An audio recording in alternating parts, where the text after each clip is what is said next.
Hey folks, in today's video I want to share with you my top 5 budget photography hacks and start a conversation so you can share with each other all of your top tight-ass tips.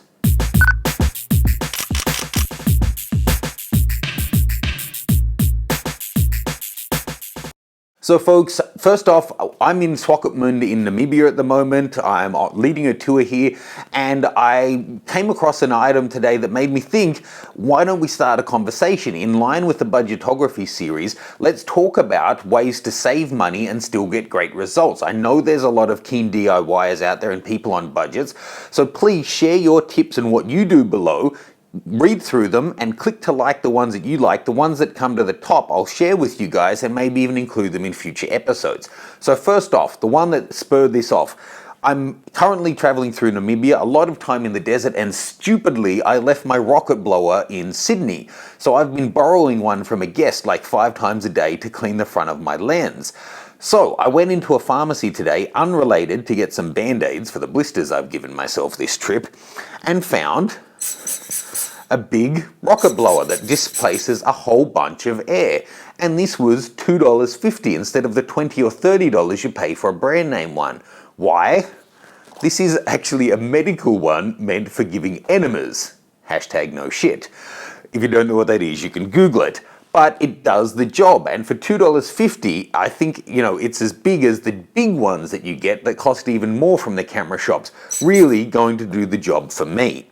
Second and third actually, on-camera and off-camera flash modifiers. Okay, first off, on camera. Now I use flash a whole lot, and a lot of you who are using flash would know that using the pop-up card when you're bouncing light off the ceiling can give you a nice little kick of light to give your subjects a catch light in the eyes. Fantastic, and there's a bunch of options out there for giving you much bigger bounce cards which will give you a softer kick of light. If you don't have one of them, or you're in a pinch, or you're on a budget, getting a piece of A4 paper and a rubber band, tying it around the bottom, you'll actually give a great big kick of light coming forward. It doesn't give quite the same reflection as some of the $20 or $30 modifiers out there, but you will really notice a difference, and it just costs whatever a piece of paper and a rubber band costs. Next one, and a lot of people do this for off-camera flash, is to make your own grid. To give a really nice tight light, a honeycomb grid will really concentrate the light beam. So I've seen tutorials out there, and I tried it once,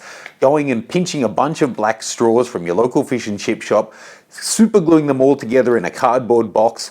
It works, but when the glue gives, you get all these straws falling out, and it's a major pain in the butt. Much better go to somewhere like a grocery shop or a packaging center, somewhere that will have leftover packaging supplies, and get a piece of the big black cardboard that's made from plastic. It's already internally corrugated. Then you just cut that into lengths the shape you need, stick them one on top of the other and wrap it, and then you've got a really solid grid for your flash to give you a nice tight beam of light. Fourth, now this is one great if you're on the road a lot like I am, and that's how to keep dust and moisture out of your camera on a short-term basis for basically no charge. Get yourself a shower cap. Now, if you're staying at a hotel, you normally get 1 or 2 of these a night free. I always have them in my camera bag. In a pinch, it starts to rain, the dust kicks up, you can quickly wrap your camera in it, and then actually I find I can often leave it on my black rapid and it works fine. Or you can have it around the body protecting the lens mount and still be able to film or something without any of the important stuff getting water on it. Sure, it's single use, it's not going to last forever, they're easy to tear, but they're also free and they're also easy to find when you're on the road. So for me, that can be a lifesaver. Lucky last, now this is as much a long-term as a short-term one. Get yourself a camera store that you can work with in the long term.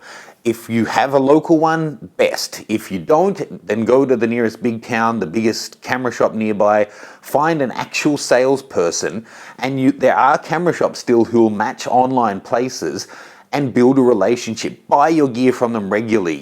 Check in, try out the different gear, get to know the salesperson.